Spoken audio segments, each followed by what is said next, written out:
Preparing to live stream. It's got a bar that's going across. We're halfway. Okay. Webinar is now streaming live on YouTube, it says in here. So we will begin. Great, great. Okay. So nice to meet you, Joey. And how do you pronounce your last name? It's Moncars. Joey Moncars. Nice to meet you, Joey. I'm Julie Wolfe interviewing Joey Moncars of the Deep Green Bush School in New Zealand for the Global Earth Repair. And I'm going to mute the YouTube so I don't hear feedback. We are just a couple of days from the Global Earth Repair Conference in Port Townsend, Washington. And it's going to be a huge event that starts on Thursday with some field trips and goes Friday, Saturday, Sunday with over 200 presenters. And Joey here found out about it and decided that we should definitely hear about his school because it's very much aligned with repairing the earth and the people of the earth. So shall we just go ahead and dive right in with the introduction, Joey? Yep, that sounds good. Okay. Thank you for joining me, by the way. Well, thanks for having me. You're very welcome. So the Deep Green Bush School in New Zealand is about a real learning it's about real learning for the real world. And it's a technology-free, evolutionary, and revolutionary school designed to raise intelligent, healthy, mature, responsible young adults who can think for themselves, meet their needs, live a meaningful life, and challenge the current system in order to bring about a healthy world. We are raising the dreamers, healers, rebels, and revolutionaries this world needs. So that's amazing that you're doing this. And we have a series of questions for you. And the first question, we'll just dive right in, is what is the Deep Green Bush School and how does it contribute to earth repair? Well, it would be really hard to talk about earth repair without considering how we're raising the younger generations, because school itself is there to create the world we have. It perpetuates whatever kind of life we want. So if we're going to focus on repairing the earth and we ignore young people, then they are going to be raised with the same mindset that has created this problem today. So we have to pay attention and absolutely scrap what we've got today and do something better. And that's what the Deep Green Bush School is. So parents here, they can send their kids to a mainstream school, ordinary school, or they could send them to us. So we're a full-time school, and we're open for ages 5 to 18. And that's exactly as you read from the website. Our whole point is to raise revolutionaries because that's what the world needs. It doesn't need more doctors, lawyers, or politicians, or CEOs, or doesn't need more software developers. No, what it needs is the Malcolm X's, the Zapatistas, the Black Panthers. That's what it needs more of. So that's what we are now.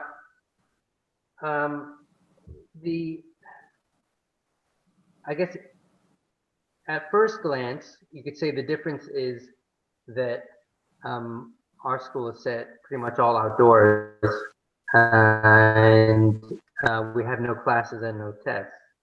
But I think it'd be more useful to go a little deeper into how different we are, and why that difference is needed, and why we need to change the way we raise young people and how they spend their lives. So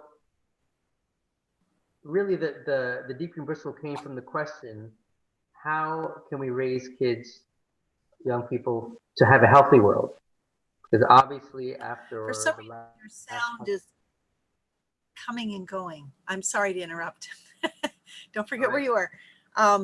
Yeah, I'm not sure if there's anything you can do about it, but if your mouth is moving away from your mic and back, if you could just try to keep it the same. It keeps coming okay. up and down. I don't know why. That's probably because I keep moving my head around.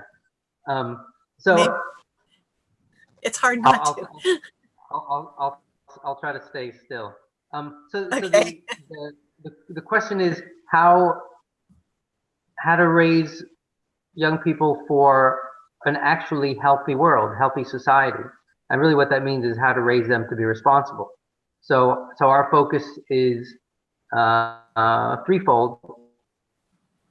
It's they need to relearn, repair, and rebel. So they need to relearn what it is to be human. They need to be able to repair, restore the earth and human communities. And then, of course, they need to rebel, and that is to stop those people and those institutions that are responsible for destroying life on the planet and making life miserable for pretty much everybody.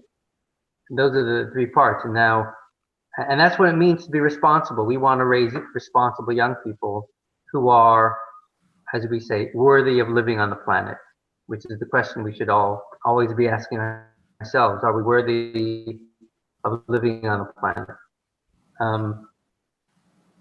So they need to relearn what it is to be human. They've got to repair and rebel. Now, and that's what it is to be responsible. So how do you get there? And there are a few, well, the way to answer that, and it's not very difficult to answer that, is that you look at evolution. How did humans evolve to live? Humans have been on the planet for 2 million years. You can look at anthropology, which anthropologists look at how human communities that they can see have existed, which indicates how we have been living for thousands and thousands of years. Look at neuroscience, and of course you can look at many indigenous cultures around the world who have been doing this since the Great Spirit created them, right?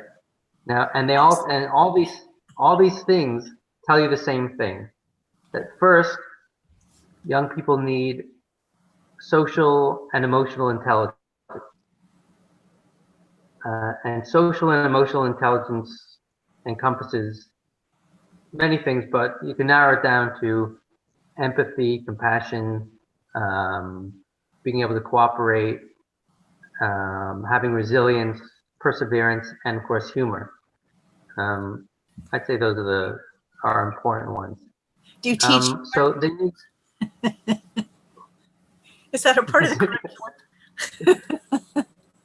Oh yes, it's a big part. Okay, that's great. I'd say it's probably half. Wow, that's fantastic. So they need social and emotional intelligence. They need the physical health. They need ecological intelligence. They need historical intelligence, which is not something you would get from a history textbook in school, which is the history that the elite want us to know. But it's well, in indigenous cultures, it would be the oral tradition, which always takes them back to the past, connects them to the past, because that is a guide for how to live into the future. Right. For us, and let me just stop you for just a second because your voice disappeared. For us in the Western world, it's historical. Yeah. Sorry. That was a lot of intelligences, and the last one was historical intelligence because your voice disappeared on the word. Okay. All right. Sorry. Yeah, indigenous storytelling, connecting ourselves to our ancestors, our past. Yeah. Right, and Ecological intelligence is fascinating. I'm sorry to interrupt you. I'll let you go ahead. so that's the guide for how to live into the future. And we can actually, there's a few good books that could point historical intelligence, such as it's the history, let's say, of the people, like Howard Zinn's People's History of the United States, or Clive Ponting's New Green History of the World, which is a more environmental look. And then from Eugene, Oregon, John Zerzen's People's History of Civilization, which takes an even broader look. And that's, those kind of things give us a broader picture into our past and how humans have lived. Can I raise my hand, teacher? Can I ask a question? Sure. Those references, I saw some references on your website. Are those on the more reading references at your website? Yes. What I just mentioned. That URL is, I closed it. Can you give the URL? Yeah, it's deepgreenbushschool.org. deepgreenbushschool.org. And there's this amazing website. You get a lot of information there. So, but those references you just mentioned are there on the more reading page. They should be, yeah. We'll make sure they are. Okay, go ahead. So what was that? So social and emotional intelligence, ecological, historical, that allows us to be able to become a critical thinker. And so we can judge what are healthy traditions, what should we continue, and which ones are not, which should we stop. And then we move from there to action, and that's what it is to be responsible. And that's the thinking that goes behind the Deep Green Bush School and how we are educating, raising the kids. Now, I should back up to social and emotional intelligence, because that's the most important one. And it is the foundation for being able to live a meaningful life. And in fact, all learning comes from social and emotional intelligence. The interesting thing is, what are the conditions that promote social and emotional development? Well, the conditions that promote it are being surrounded by nature, having freedom to socialize, freedom to play, having a mix of ages, because it's all from being able to participate in the decision-making, democratic decision-making. It comes from healthy role models. Like you don't separate ages, I understand. Right. They can mix as they want. So democratic decision-making and a healthy way to resolve conflicts. And these are all elements that the Deep Green Bush School provides. Well, I did leave out also screen-free, so no technology, because screens prevent social and emotional development, which is a very big one. And also a stress-free environment. So when you look at what I just said, you could see that a mainstream school, a normal school, has none of those, right? There's no nature. They're locked up in the classroom behind walls. There's no mixed ages. They're all separated by age. They're staring at screens pretty much all day these days. They're forced to do meaningless work all day long. So the whole system is based on force. Teachers force kids to do what the teacher thinks is important. And there's no freedom to socialize, right? They have to be quiet. They have to do their work. and they can, I guess they can socialize during the half hour lunch break in between the bell rings. But that it makes sense because, going back to historical intelligence, why were schools invented? Who invented them? Well, Yeah. they were invented by factory owners, industrialists, capitalists, to make a population that would just go to work and do what they were told, right? And so they had to break their spirits, and it takes a long time to break your spirits. And also, what they've learned is that you got to start younger, breaking their spirits. Oh boy. And that is what school is: breaking the spirits of kids to fit them into the factory or the industrial world. And it's a I suppose a hard reality for a lot of people to accept, because the whole idea of education sort of glorified. Actually, just it's interesting that the word education arose 500 years ago at the same time as capitalism arose. Oh, really? And as Western science arose, with Francis Bacon, whose idea of Western science was that we would make nature bend to our will. We would dominate nature. And so the whole idea of education came out at the same time. Say that last part again. Make nature bend to our will. Bend, right. Yeah. Whoops. Yeah. Also, look, we've had mainstream school for 150 years. You could say this is the most schooled generation in the history of humans on the planet. Yeah. Really, if school was so good for us, then we would be getting smarter and smarter. The world would be getting healthier and healthier, and we'd all be having a great time. But of course, it's not. So this is one of those, critical thinking would tell us this is one of those institutions that we have to get rid of.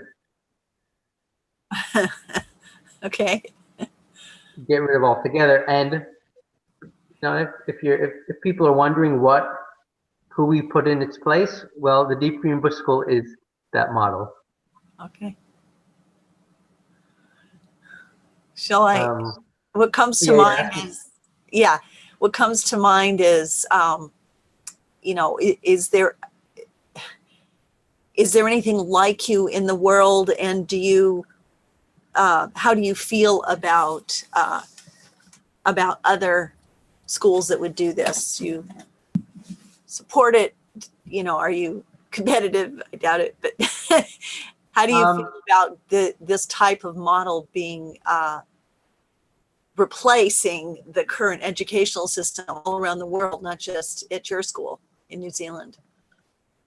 Well, I have been looking, and I have not been able to find any school like us. I don't want to be the only one. I've been looking because I want to be able to connect and, support and gain gain knowledge and learn from their experience as well. But I can't find anyone. And it really comes down to, now there are a lot of alternative schools out there. Yeah.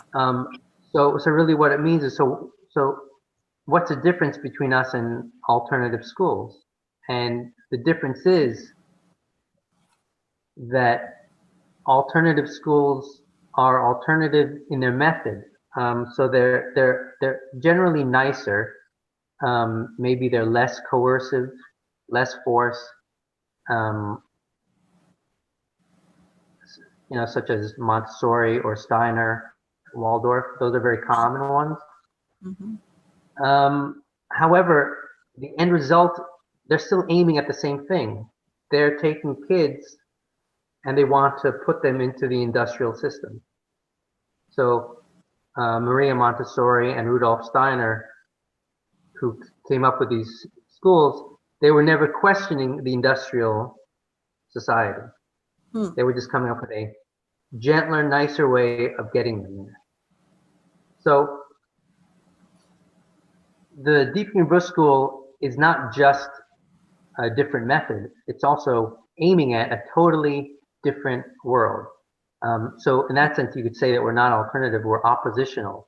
So we oppose a way of life based on domination and exploitation. So we oppose capitalism, we oppose patriarchy, we oppose the idea that humans are superior to all other life forms. Interesting things to oppose. Yeah. And we oppose Now, why patriotism? Why do basically you the oppose? domination. Oh no, I said patriarchy. Did I say patriarchy? Patriarchy. Okay. Yeah. Patriotism. I mean, maybe, but it's generally a good thing. Patriarchy. Okay. Yeah. So Yeah. The domination matriarchy of, might be better. Yeah. Yeah. I don't know how to describe the non-patriarchal, but more egalitarian. That yeah, and there are examples of that if we want to see them. There's still a few existing examples. Okay. So we are opposed to a way of life which is based on dominating, exploiting, destroying. Right. And there are, yes, I mean there are schools which may describe themselves as green schools, but are they opposing the commodification, destruction of life, and be turned into products to make a profit off of, right? Or are they opposing the way of life based on extraction, on mining, on fossil fuels and factories? Cutting down jungles. So I haven't come across a school that has thought that far. It's mainly how can we just be nicer about things? And if anyone wants to open a school like the Deep Green Bush School, I would certainly help them, because I'm not concerned about competition in that sense. The more the better. Okay. Good. Sounds good. Sounds great. Yeah. Can I ask you another question? Yeah. You have a firm and very thorough policy about modern technology, screen time, etc. Can you explain that? Yeah. So You our talked school is before about how, what did you say? It was interesting that screen time doesn't encourage critical thinking, I think is what you were saying. I think I was referring to social and emotional development. So first, if a child is staring at a screen, they're not having face-to-face interaction with a human being. They're staring at the screen. They're bonding to a computer. They're not bonding to another person. Also, screen technologies. TVs have been around a long time, and when I was a kid, people were calling them idiot tubes. Yeah. Yeah. So we've always known that they kind of make us dumber. Right. First, because the content is usually very dumb, but also it reduces our ability to focus and concentrate. Right, the flickering lights, constant cutting every second or 2 seconds. The more we watch, the less we can focus or concentrate. And then if we can't focus or concentrate, we can't actually think too deeply about anything. We can't actually think what? We cannot think too deeply if we can't focus. Yes. So screens dumb us down. They also separate us from each other, and that encourages loneliness, depression. and it's no coincidence that young people are um, uh, very depressed, and that generally speaking, suicide is an epidemic in developed in the developed world. Mm-hmm.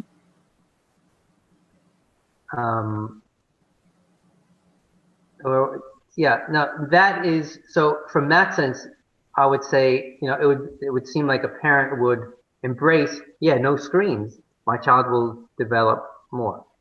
But in a deeper sense, we oppose modern technology because it doesn't matter which technology you're talking about, they all require the same things. They require extraction from the earth, mining. And you can look at mining as the stabbing of the earth and the ripping out of its guts, Right. right? So every technology requires that. And then it all has to be taken to a factory. And it requires trucks to take it or pipelines to take it to a factory. It requires fossil fuels to power all the mining in the factory. And the fossil fuels come from drilling.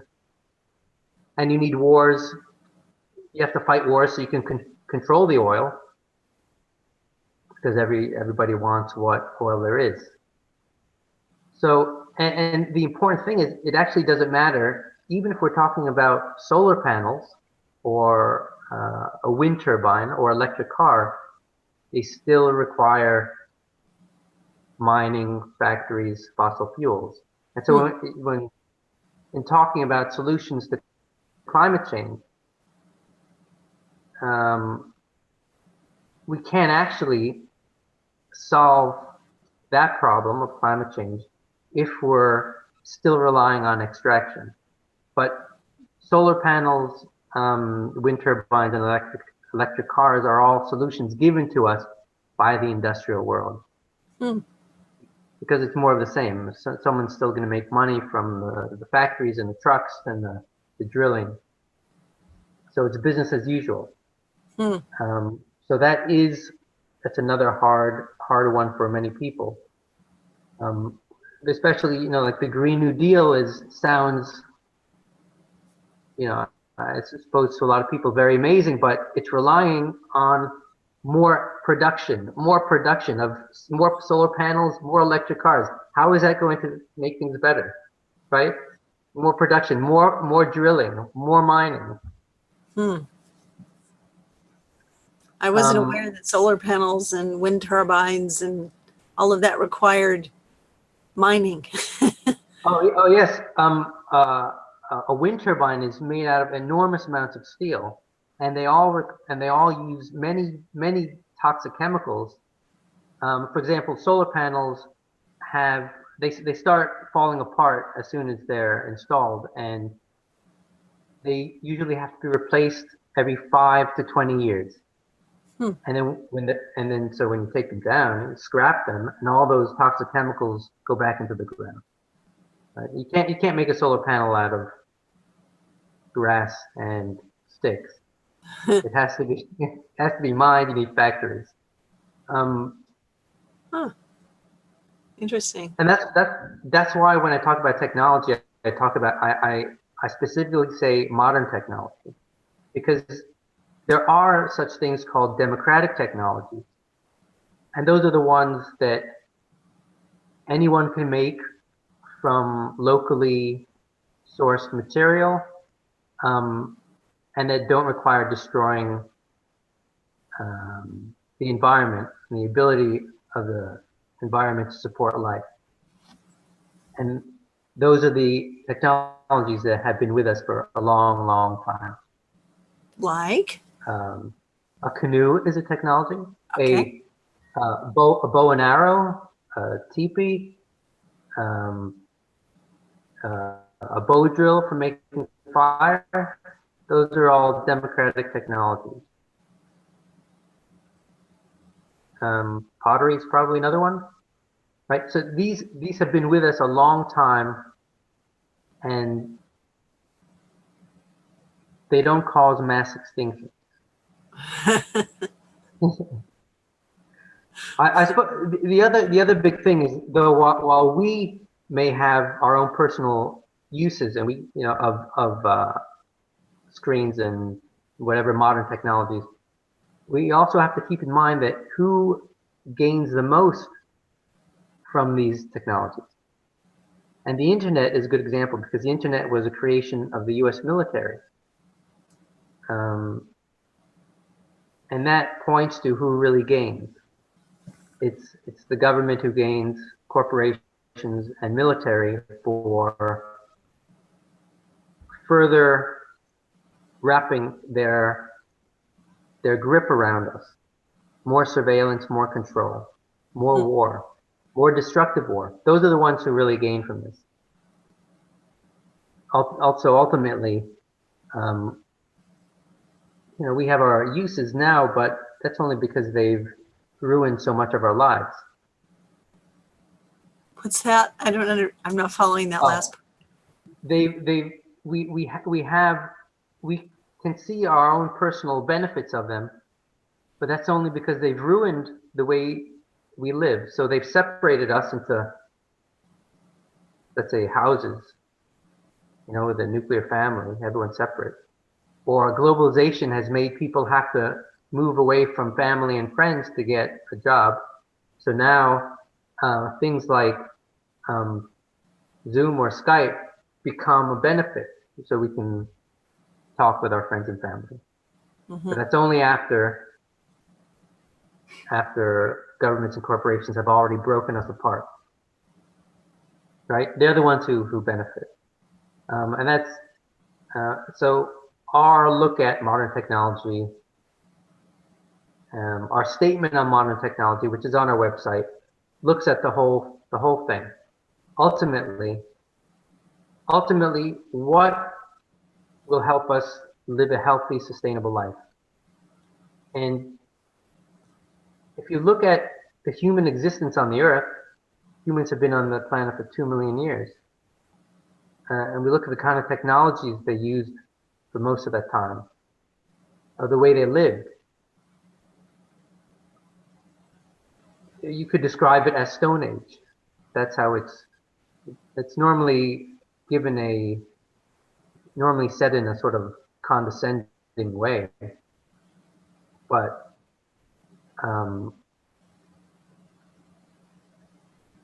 that has been the most sustainable way of life humans have known. We lived that way for 2 million years. Right. And it's another hard, I guess,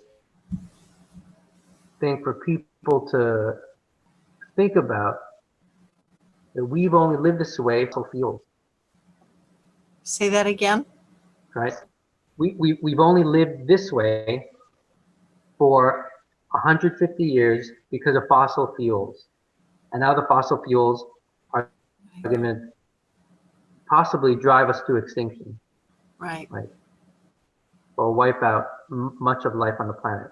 So for most of the 2 million years, we were living sustainably, and then in the last 150 years, due to fossil fuel, it's no longer sustainable the way we live. Well, I would go back probably about 10,000 years ago to the domestication of animals and plants, and which led directly to the development of cities and civilization, because civilization is a way of life based on living in cities, but which is based on domination and exploitation. You can't. So many people are anti-capitalist because capitalism is based on domination and exploitation, and they want to create a world that is not capitalist, right? Which is, it's a smart thing to do. But they have to realize that civilization itself is also based on domination and exploitation. It's the dominating of the earth around you, the dominating of other people. As soon as civilization started, you've got all the problems that we have of slavery, of, well, that's also when governments were created, when armies, warfare, taxes, patriarchy, the idea of human superiority, that humans are superior to everything else, all Right. started back domestication and civilization. Okay. And that was 10,000 years ago. Yeah. Huh. Yeah. It's been a little bit So, more than 150. well, genetic, yeah, but it's all sped up. It's been increased exponentially by fossil fuels, which Okay. has only been the last 150 years. So here we are with an unsustainable system infecting the earth.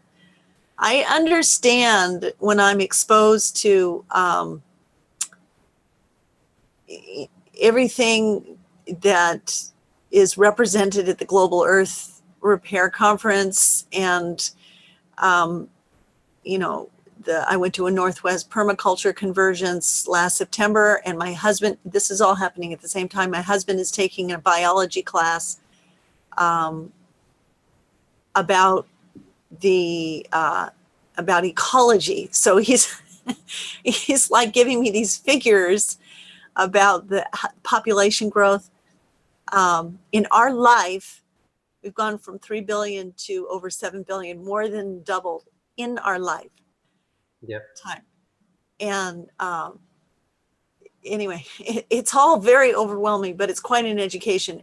I guess what I want to say is that when people hear the revolutionary part of your mission, of your school, it may sound extreme, but when you're really educated about what's really going on, you know, the speed at which climate change is inevitably happening now,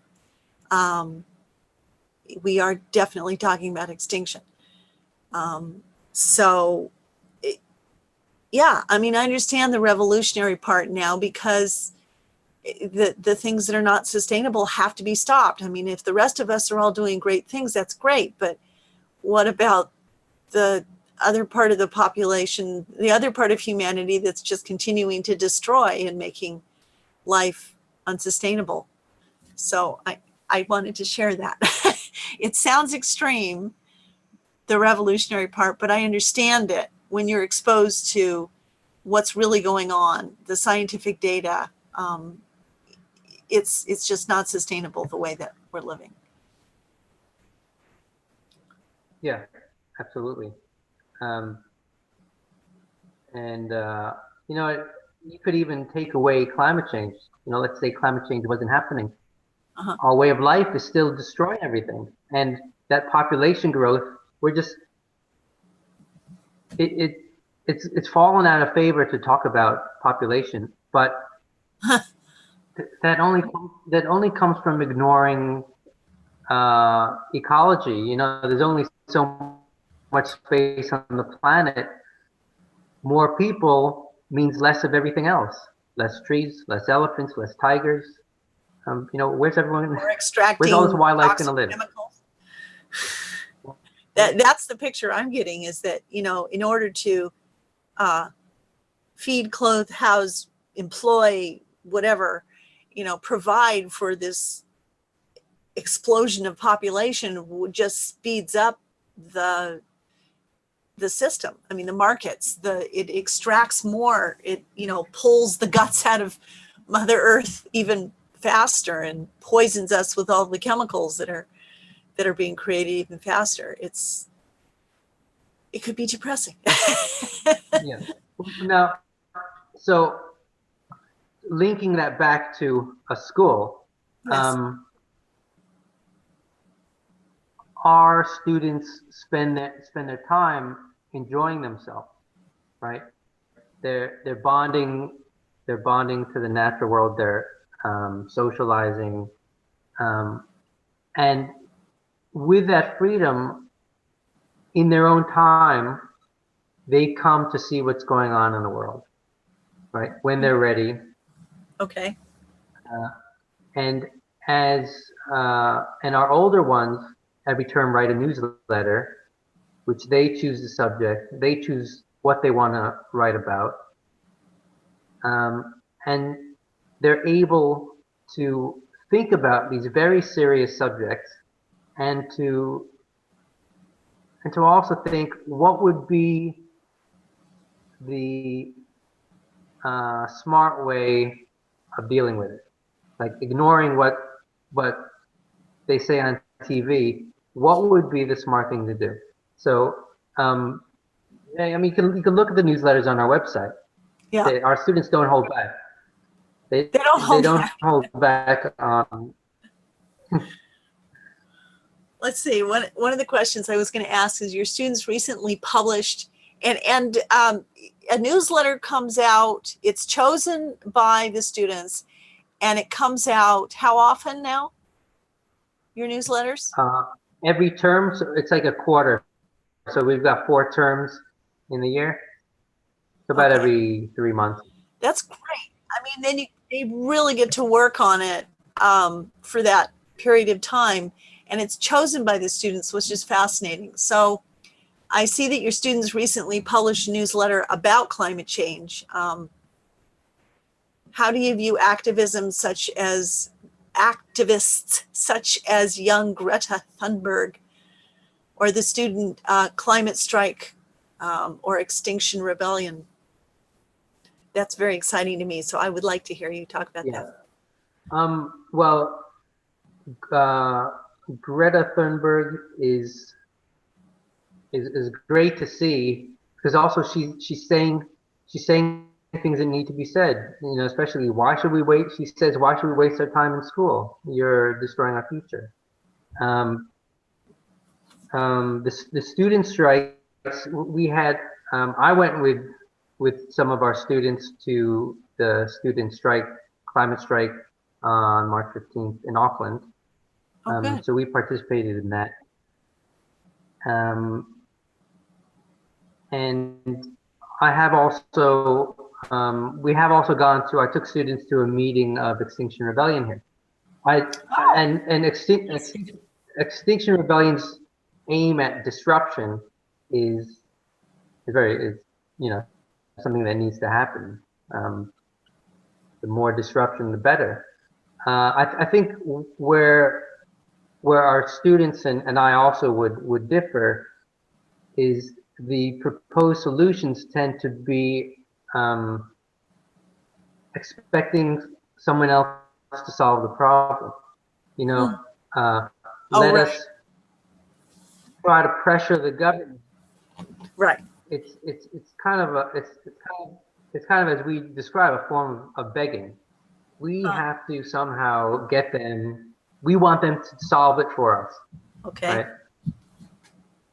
We'll stand in the middle of the street to try to get them to solve it for us. But so they're missing out on the fact that, first, corporations don't exist to make life better for us. They exist to make a profit. And governments largely exist to serve the rich and powerful. And these days, that's corporations. Governments don't exist to make our lives better either. You know, they've known about climate change for at least 40 years, and it's only getting worse. So I think we can move on from that wishful thinking. Yeah, that's a really good distinction. I mean, like, I discovered Greta Thunberg about the same time as Aji, a young man here in Washington State that's suing the government. First, he sued the state, and now he's suing the U.S. federal government to allow science on climate change in the courtroom. Like, what? Haven't we always had science in the courtroom? But and it's interesting and it's inspiring that young people are doing this. I mean, it's their future. It makes a lot of sense to me. And, you know, maybe some of that rebellious youthfulness that I grew up with needs to be happening. What happened to it during my lifetime? It seemed to have faded. But, while it's inspiring, you make a good point that what's different about your school is that you're not expecting the government to solve this problem. Yeah. So that's yeah. And I think, and what it comes down to is really the way any positive changes have ever been made. People organizing and doing things themselves. Let's say you can describe it broadly as direct action. When there was slavery in the U.S., the Underground Railroad was a direct action. When police were shooting black people, well, they still are in the States. So the Black Panthers, took guns and said, okay, we're going to defend ourselves. That's direct action. And they had other great aspects of organizing as well. The Zapatistas, as I mentioned earlier, that was direct action, where they actively fought against the Mexican government to say, back off, give us our space. Or going back to Vietnam, how did the Vietnamese respond to their country being invaded by the U.S.? Not by writing petitions, not by holding up signs, but they had to fight them and kick them out. Right. So I just thought of an interesting question. Oh, sorry. Go ahead. Yeah. No. Go ahead. Oh, okay. How do you and your students feel about nonviolent action? Well, we support nonviolent action. I kind of agree with Malcolm X's. He said, I'm in favor of being nonviolent if you're nonviolent with me, or something to that effect. But also, we should also think about self-defense. If someone's coming at you with a knife, are you going to just try to talk them out of it? Maybe. You could try. But in self-defense, if someone's coming after you with a knife, you can go to them with a baseball bat. Right. That's justifiable. Yeah. So in self-defense, and whatever it takes to defend yourself is right. What about the teachings of Gandhi? I think there's a lot to learn from Gandhi and his actions, but he also was in favor of mass. You could call it nonviolent, but civil disobedience. Yes. So actively, breaking the law, right. To do what's right. Right. But also, Gandhi wasn't the only figure in India. He was just the one easier to digest for the British. There were many other forces violent ones too. Yes. Yeah. Yeah, revolutionaries. Right. I appreciate the work of Gandhi and Martin Luther King, because I think the light of intelligence does have a power, of consciousness has a power. But yeah, I agree. And I agree, somebody comes after you, you have the right to defend yourself. So. Right. And right now, someone is stabbing the earth to rip out its guts. And this is what keeps us alive. Right. That's, I have to be quite honest, that's something that comes up, when you talk about that humans consider themselves to be more superior than any other form of life or earth even. So when you think about a human towards a human, I don't know, there is this passive perspective that's interesting. You can be actively passive and make a difference. Like there's a woman, animal communicator named Anna Brayenbox. I forget her last name, starts with the B. She's in South Africa, I believe. And somebody asked her about mosquitoes. You know, if a mosquito were landing on your skin, would you smack it? And she goes, I'll share a drop of blood with a mosquito. It's not going to hurt me. It's like, what about malaria? Well, I've got malaria. I survived. So, I mean, you do get some interesting extremes that you have to pay attention to. There is some intelligence there because we're not our bodies. But on the other hand, I personally have an experience of, as long as I'm here in this thing, which is a part of the earth, I want to cooperate with the earth. I don't want to fight it. I don't want to fight with the earth. Yes. So Yep. I don't know. There's a lot of thinking there. I just have to interrupt because it's almost the end of the school day here. Oh, what happens at the end of the school day? Let's talk more about the school. Yeah. Briefly, so we can finish. All right. So I'm just saying because the students are going to start to come up probably any minute now, and they may appear behind me. Oh, cool. Maybe you can grab one and we can talk to them. Do you have to go and bus them home? Yeah, because I'm also the bus driver. So Okay. we'll The humble bus driver. So we should. Is there is there a way to wrap up? Well, we've got some really good questions that we haven't asked, but is it like the one I really like? We could do that another time, and we could wrap this up.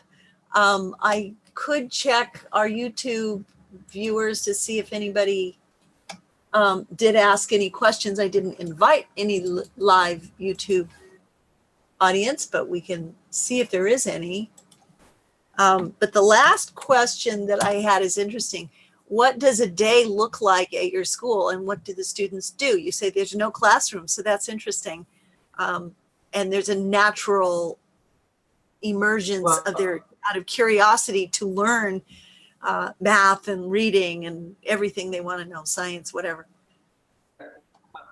There's many things that they do.